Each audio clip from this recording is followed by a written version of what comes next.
What is up, everybody? Welcome into the post-game edition of Shouted Buffalo Bills Football Podcast. Right here inside Highmark Stadium, both of us, Ryan Talbot, Matt Parrino, coming to you after the Bills absolutely decimated the New York Jets. What are you looking at around here?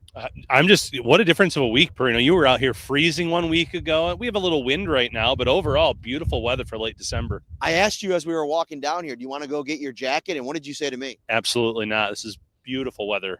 Beautiful weather for this time of year. Listen, your goatee hair isn't even barely moving, and it is pretty windy out here. Yeah. I don't know about how my hair is going to make it. We'll see.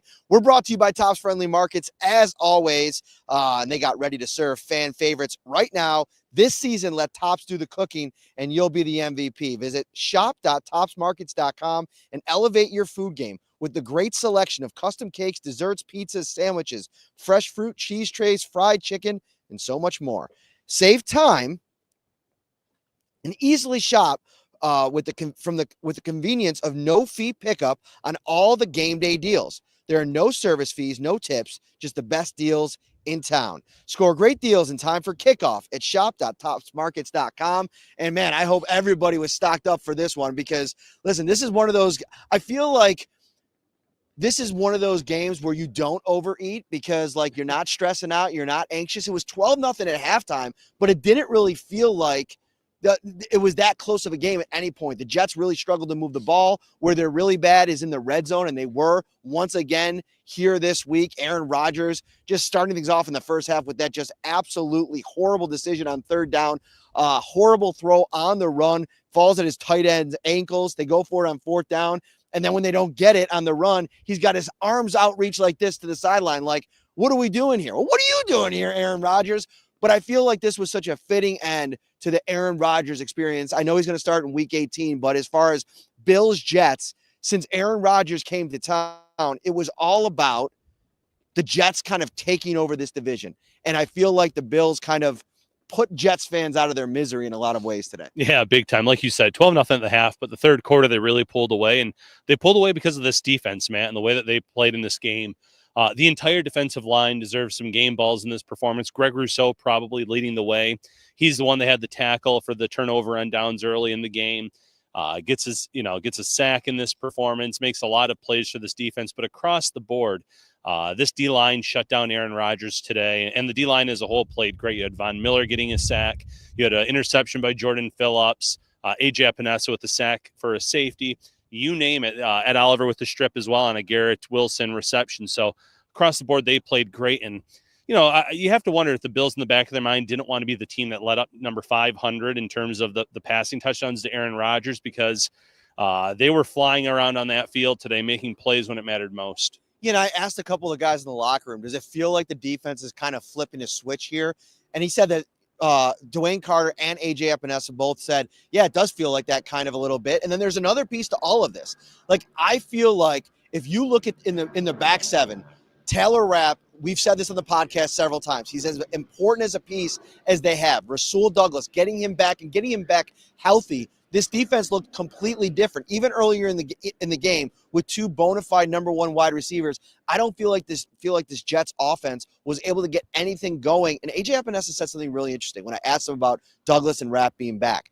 He said it's a difference-making kind of thing for a defensive lineman as a pass rusher when you really have trust and faith in who's behind you doing their job, especially when the Bills run a very zone-heavy scheme, to have that kind of faith and confidence. With Cam Lewis and Cole Bishop out there, they've done a nice job substituting in for those guys, but you can't replace the kind of reps that Taylor Rapp and Rasul Douglas have had all season long, and he showed out there today. Absolutely, and these are guys that are always going to be in position, always going to be hovering around the ball, trying to make plays, and when quarterbacks know that, they have to maybe hold the ball an extra second longer. The guys aren't as open as they were maybe anticipating or hoping, and that gives the guys up front more time to get home. And like I mentioned, the entire D-line played well. The linebackers were playing well in this game. Matt Milano, I thought, was flying around. This was by far his best game since returning from earlier this season. Obviously, he missed a few games with a groin injury, but I thought he was moving really well on the field today, and it really showed. Yeah, Milano piece is huge. I added him in my post-game takeaways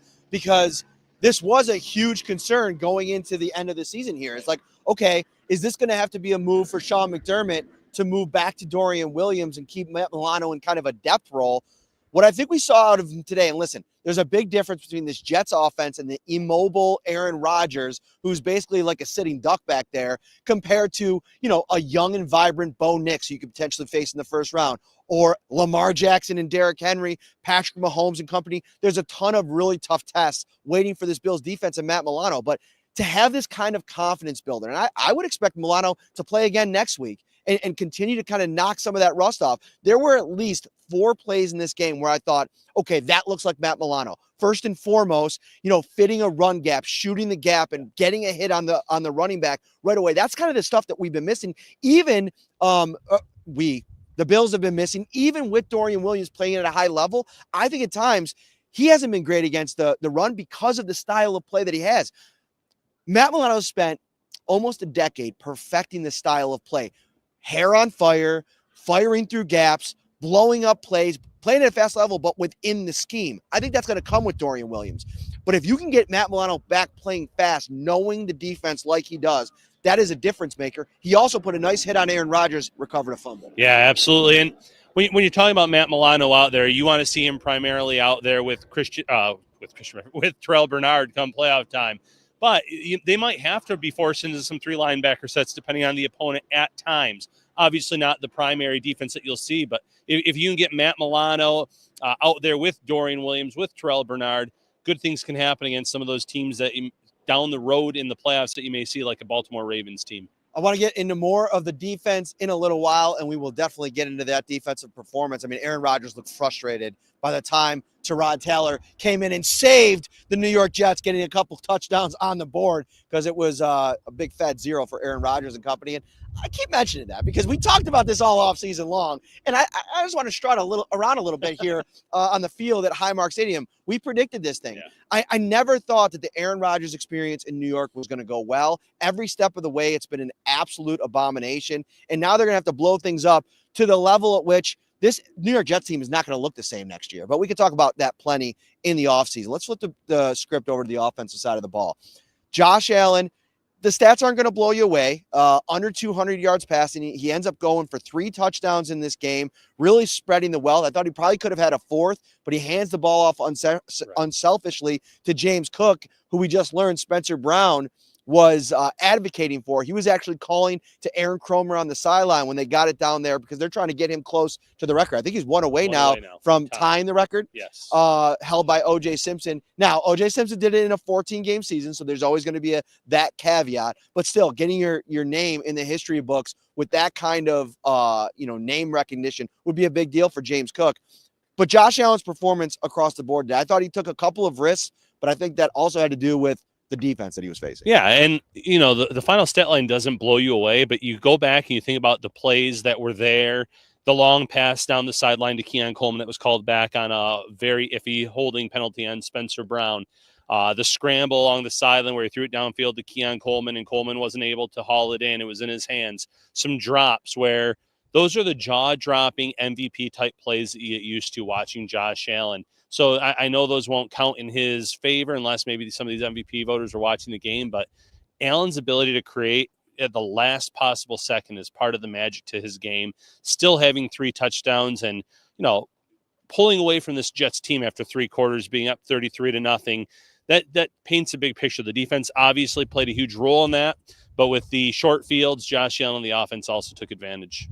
If you're watching on YouTube, hit that like button, subscribe to the channel as well. It's real windy. I feel like every couple of minutes here, we get a little bit of a shake of the camera.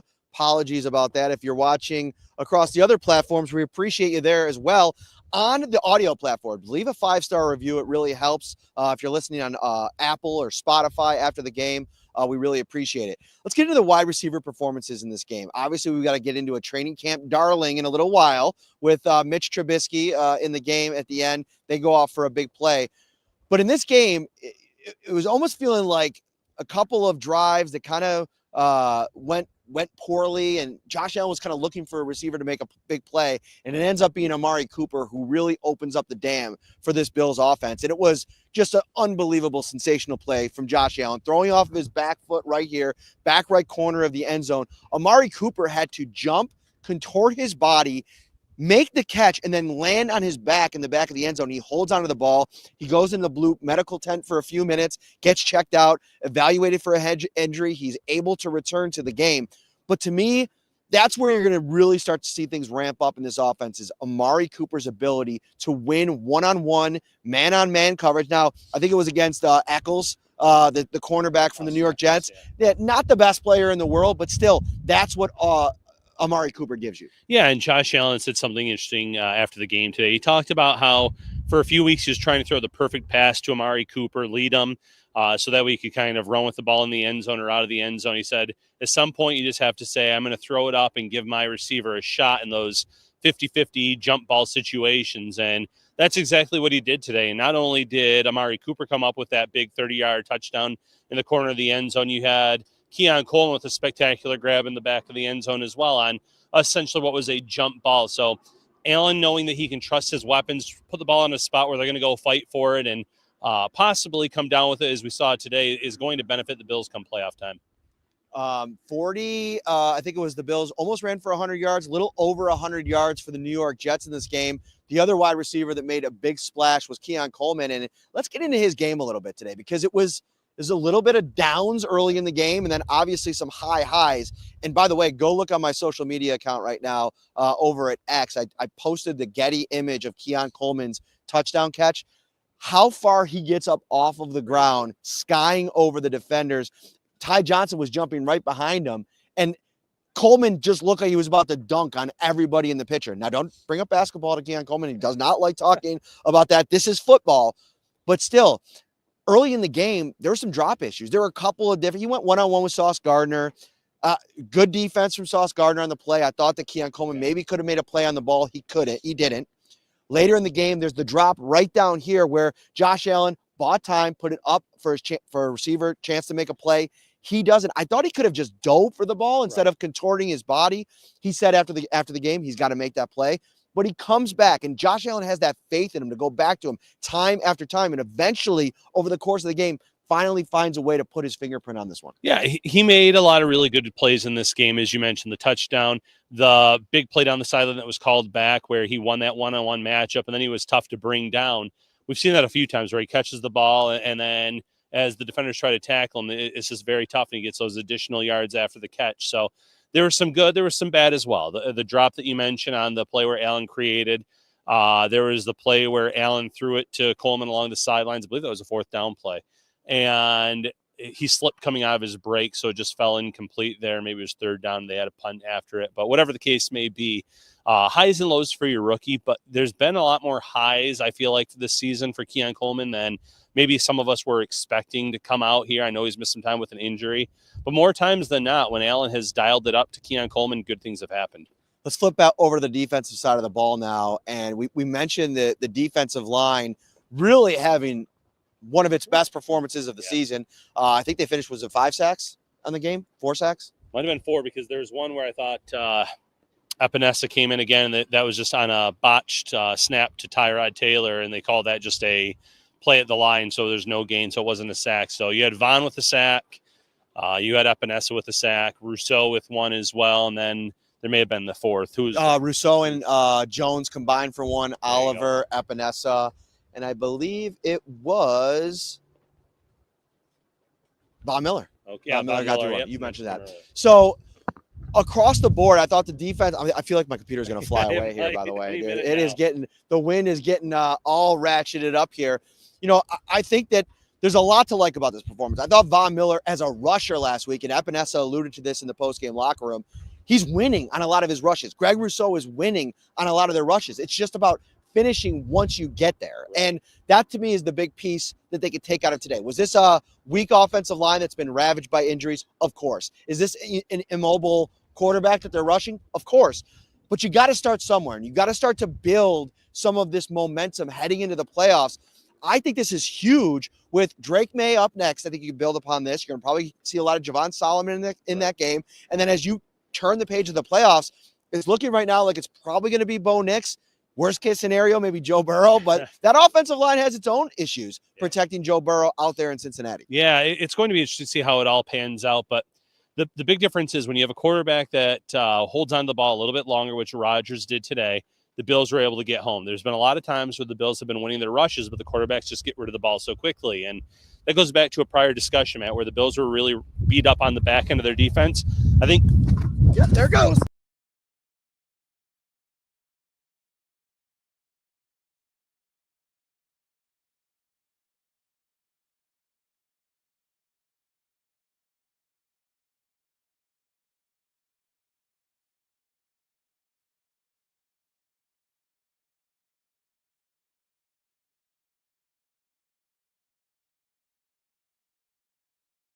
There.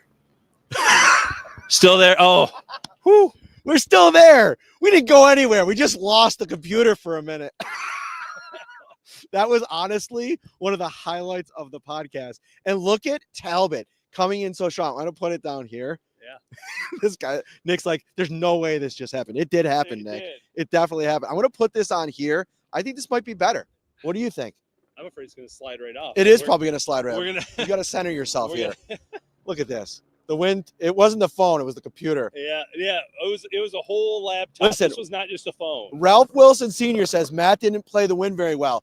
If we had a video off to the side taping what just happened, the level of impressed that I feel like the audience would be right now, you saved it, and then I pinned it up against the pad here. That was pretty impressive. What were you saying now? Yeah, and I think a lot of the success today, though, or a lot of the failures that the defensive line had in terms of getting to the quarterback had to do with how beat up the team was on the back end. Quarterbacks get the ball out quickly because of the backups they were going against, knowing they had some advantageous matchups. So now with the Bills clinching the number 2 seed, giving some guys some chances to heal up and rest up, come playoff time, you're probably going to see the back end of this defense at full strength, which is going to allow them to play a brand of football where hopefully they can get home if you're the Bills defensive lineman, if you're Sean McDermott, Bobby Babich, and repeat this type of performance again.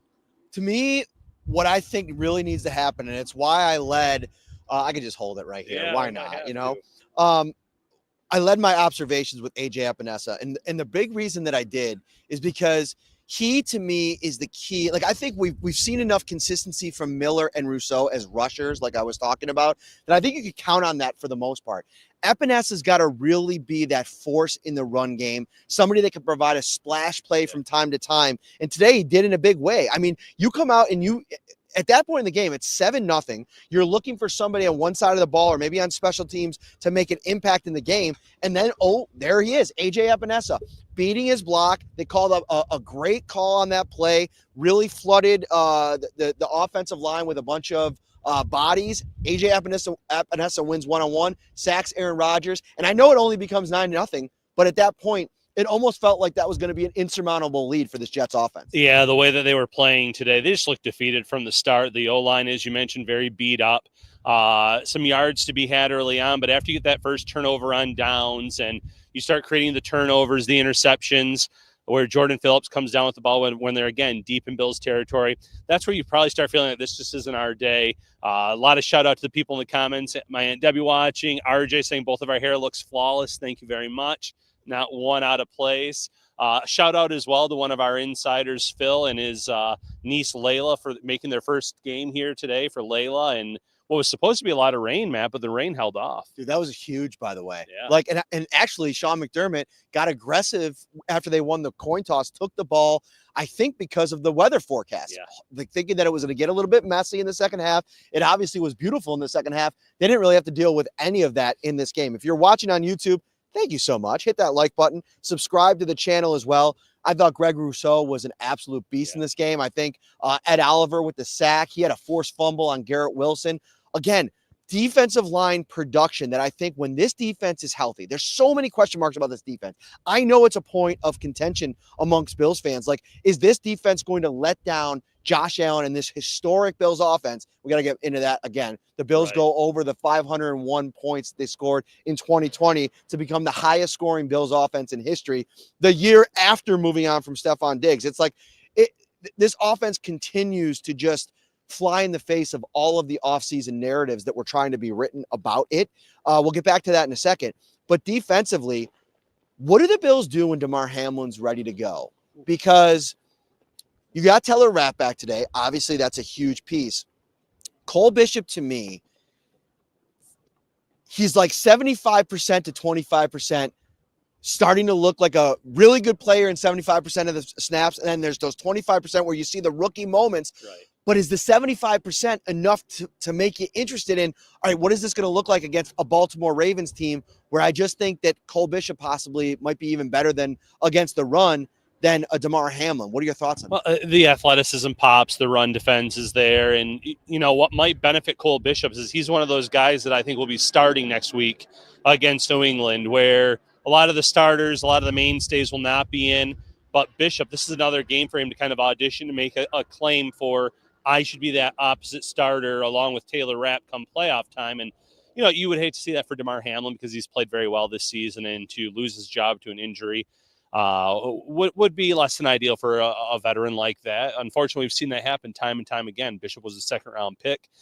And like you said, those 75% of the snaps where he's playing well, when he's flying around, it gives you that, the hope that come playoff time, he could be that one that comes in and makes a big play, strips the guy of a ball, jumps in front of a route for an interception, can maybe go toe-to-toe with a team's tight end in terms of the coverage, where you're not necessarily going to get that from Hamlin and his skill set and what he does well. So, you have to eventually play your guys, play your rookies, especially high picks. And if he plays well again next weekend against New England, which again, I'm anticipating Bishop to be on the field a lot in that matchup, you might have to hand over the keys to him and let him start come playoff time. And listen, Sean McDermott has experimented with rotations in the past. Like, I don't think it would be out of the realm of possibility to play Cole Bishop on some of those early rundowns in some of these matchups and then go to Damar Hamlin when you got to have it on 3rd and long. If you feel more comfortable with his ability to diagnose pre-snap, be in the right position, because there was on one of the touchdowns today, I think it was the second touchdown, Cole Bishop was completely out of position. Now, there was also a play where Garrett Wilson, I think, made a catch at one point, and he came up and just absolutely hit-sticked him. Yeah, popped him really hard. So that is something that you want. You want that physicality, especially when you have to answer the physical toll in the playoffs, the bell, I should say. It'll be interesting to see. I think the safety situation is not as pressing as linebacker. I know some people are mentioning, Dorian Williams over Matt Milano. I'll tell you right, if Matt Milano plays like he did today, I'm fully fine with Sean McDermott going back to the well there and having Dorian Williams in a kind of situation. And we might have to see more 3 linebackers in a potential matchup against the Ravens or the Chiefs. Absolutely. And it's all going to be matchup dependent. And there's going to be opportunities where even if you are starting Matt Milano, that you want to get Dorian Williams some reps as well, depending on the situation, the down and distance, and just giving Milano a breather, coming back from a groin injury and coming back from some serious injuries before that. Upper body with the bicep from earlier this year, and then obviously the lower body injury from the year before. So it's all about workload management, and I still think there's an opportunity for Dorian Williams to play meaningful snaps, whether it's in a 4-3 base look at times or just relieving the linebackers in terms of giving them a breather. Bills improve to 13-3, have a shot at 14 wins next week. It'll be Mitchell Trubisky most likely playing that game. Do you anticipate Josh Allen plays at all next week?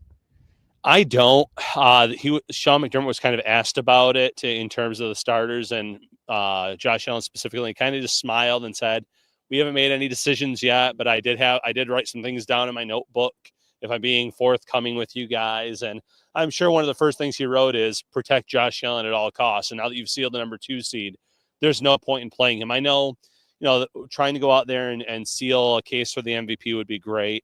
I feel like Allen's done enough to stake that claim this season. So why risk something bad happening in what is truly a meaningless game? Here's the point I want to make on the MVP. And I am fatigued at the conversation, but there's one point of all of this that I feel like is floated underneath the radar. And I get it. Lamar Jackson in a lot of stat categories is better than Josh Allen this season, right? He's had technically a better season statistically. But if you're talking about the signature MVP, clutch, gotta have it moments, to me, it's been Josh Allen in those moments, time after time. I remember the call on that 4th and 2 when Josh Allen goes running into the end zone for 26 yards against the Chiefs, which will likely be their only loss of the season. Now, we'll see next week. Maybe Denver is able to beat them in a game where they don't play any of their starters. But for all intents and purposes, the Buffalo Bills did something that no other team, including the Baltimore Ravens, were able to do. And I think that should mean something. And I think if you put these two guys side by side over the last 3 to 4 years, whatever it is, going back to 2019, They are two of the preeminent elite quarterbacks in the league. And if you want to make an argument that at this stage of their career, Lamar Jackson should have 3 MVPs to 0 for Josh Allen, I'm just not buying it. I think at this point, Josh Allen should at least have one of them. And I know it's not a career achievement award, Right. but I think that's got to be part of the math here, because I think you make an argument that there was more candidates that were maybe a little bit better suited to win the MVP last year than Lamar Jackson. Yeah, it's funny that all of a sudden stats are being brought up as being meaningful this year, where Lamar Jackson had 29 touchdowns last year, won the MVP, where you had Josh Allen, Dak Prescott, both beating him in multiple categories in terms of quarterback play. And all we heard was, well, it has to do with the seeding. Ravens being the 1 seed. And I know the Bills didn't get the 1 seed in the AFC this year, but they're the only team that beat the Chiefs. Oh, by the way, they beat the best team in the NFC as well, in the Detroit Lions, with Allen having to go out there and put up 40-plus points in that game to really seal it and win it. And you also have to look at expectations. The Ravens were coming off of the 1 seed this year, fully anticipating in terms of the expectations across the league that they'd be right up there again. They added a Hall of Fame first ballot back in Derrick Henry. They have tons of weapons on that offense. The expectation was for them to be in contention for the 1 seed, and they fell well below those expectations in terms of win-loss record, while most likely claiming the 3 seed in this conference, where the Bills were written off, 9-win team, 8-win team, not enough talent, traded away their best receiver, and lo and behold, they've sealed this number 2 seed with 1 week to go. They're not scratching and clawing for a playoff spot like they were 1 year ago to get back into it on a hot streak. They've done a lot, and it feels like Allen's done more with less. No knock on the talent around Allen, but when you compare the two lineups in terms of the starters at their disposal, Lamar's certainly working with a lot more.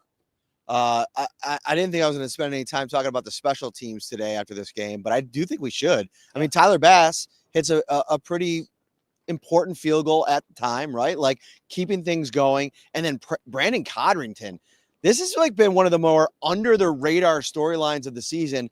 A little bit of a revenge game today, and he absolutely has an explosive, electric punt return. He wasn't on kick return this week, which I think is an interesting development, because I think teams around the league are starting to look at this play. They have a season's worth of tape, and I'm wondering if it just makes more sense to set it up like a running play. Right. And having 2 running backs in there, Ty Johnson and Ray Davis, just makes more sense. Brandon Codrington, really electric on the punt return. It was special. He planted his arm, did kind of like an in the ground 360, and then exploded for what was a 25-yard return. Cam Lewis penalty brings it back 5 yards. But Brandon Codrington, I mean, you've been talking about this all year. He could be on the precipice here of maybe breaking a big one. And what better time than in the playoffs? Yeah, and even if it doesn't break a big one for a score, you're talking about flipping the field, giving the Bills better field position, having them start near midfield. That's a huge win for this team. And Codrington deserves a lot of credit. He was electric in the preseason with the New York Jets before they traded him to Buffalo. But coming to Buffalo and getting used to the wind here, the way that he has, adapting to that, which the wind's very tricky if you're watching the show and seeing how we had to catch a laptop on the fly. Catching a football on the fly has to be 10 times more difficult, and he's made it look very easy this season. I think he had 1 muff punt early on, and it hasn't happened again. So he's been a difference maker, and I liked some of the kick returns that we saw today, too, with the 2 backs handling the kicks. So it seems like the Bills are figuring things out in the return game. Coverage still needs a lot of work. I know 1 big return came back for the Jets on a penalty, but there's still some work to be done there and in that area. And, you know, by far that's been a big weakness for this team this season. You know what? Where there are no weaknesses? Tops. The Shout Buffalo Bills Insider text line. That too. Where Ryan Talbot was absolutely firing them off today during the game. You can join the Shout text line right now, 716-528-6727. 2-week free trial, $3.99 a month. After that, and the Shout text line is brought to you by Carrie C. Byer, attorney with the law offices of Francis M. Litro, located at 237 Main Street in Buffalo, New York. If you or someone you know is seriously injured, give them a call, 716-852-1234, or check out litrolaw.com. Where do you want to go next? Well, we've kind of already covered the defensive line. We've covered a lot on the defense. I guess let's just kind of talk about big picture here with this Bills team and the expectations and what they've done.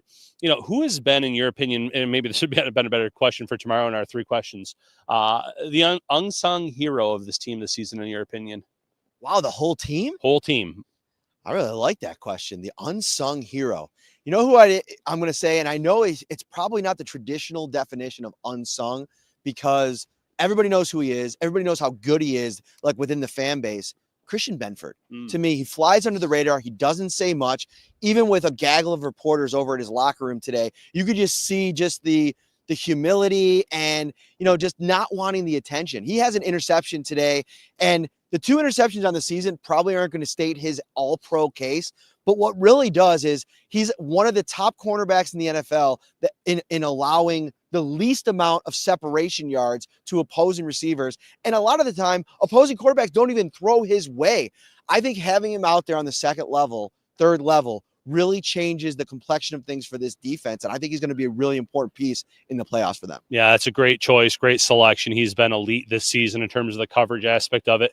Michael Partham in the chat mentioning Ty Johnson, pass catching, another great one. I'm going to go Connor McGovern. I feel like he's the slide over from guard to center has been flawless this year. The way that this O-line has gelled with that move, and they've been more physical up front.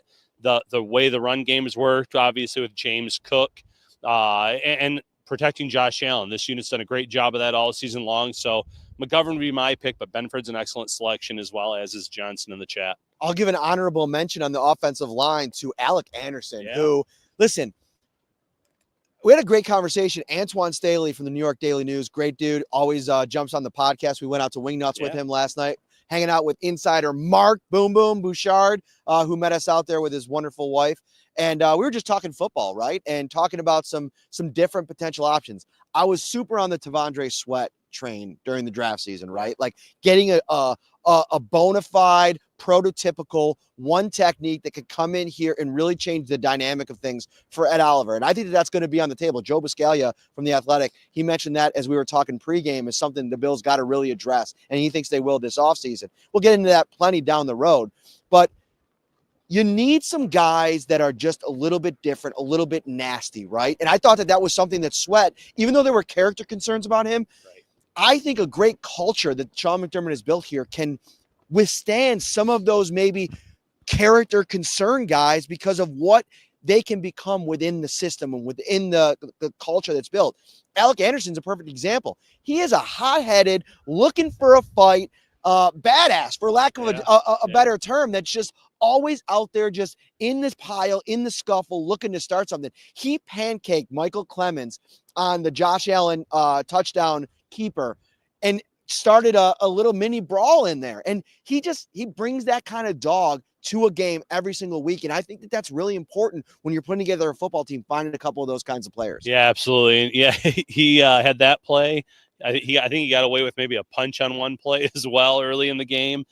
Definitely physical. It feels like Deion Dawkins' hatred for this Jets team has just kind of flowed down the entire offensive line from starters to, your extra linemen and probably the reserves as well. There's no love lost there, and you do need those guys that play with an edge. It was very much like Richie Incognito years ago.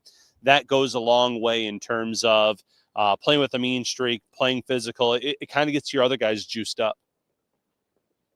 I agree. Yeah, it really does. Yeah. You got me juiced up today. I like when you come out to cover a game live and in person. When the duo's together, it's got me feeling, as John Gruden would say, really nicey. I'm sorry, I had to pull that out. I saw a clip earlier today on Gruden. I thought it was pretty funny. Anyway, all right, I think that's going to do it. Yeah. Right, we'll come back tomorrow with a Monday pod as we get ready, because listen, this thing is about to go down. I'm holding it with 2 fingers right now, 3 fingers, and if it goes down, it's going to be bad for everybody. So right now, happening, it is still Sunday. Yeah. So it is still Tops Slider Sunday. Head over to Tops. It's your favorite day of the week. Absolutely. Slider Sunday. Burgers, but also laptops sliding all over the place with this wind here. Head over to Tops. Get yourself a burger without those King's Hawaiian rolls, Matt Parrino. You can't beat it. Maybe buy a breakfast pizza for tomorrow morning. Woo! Put it in the oven when you first wake up. Head on over to Tops. Every Sunday is an opportunity to enjoy delicious sliders made your way, and now you can win big while doing it. Vote for your favorite slider weekly for a chance to win tickets to the big game. Grab your favorite King's Hawaiian products from Tops and craft the ultimate sliders to make your Sunday even more special. Visit topsmarkets.com/Slider Sunday. You are all amazing, hanging out with us all season long on these post-game editions. For Ryan Talbot and Matt Parrino from Highmark Stadium, we'll see you tomorrow. Last week of the regular season, on to the playoffs. It goes so quick. Have a great rest of your weekend. Next week, everybody. Take care.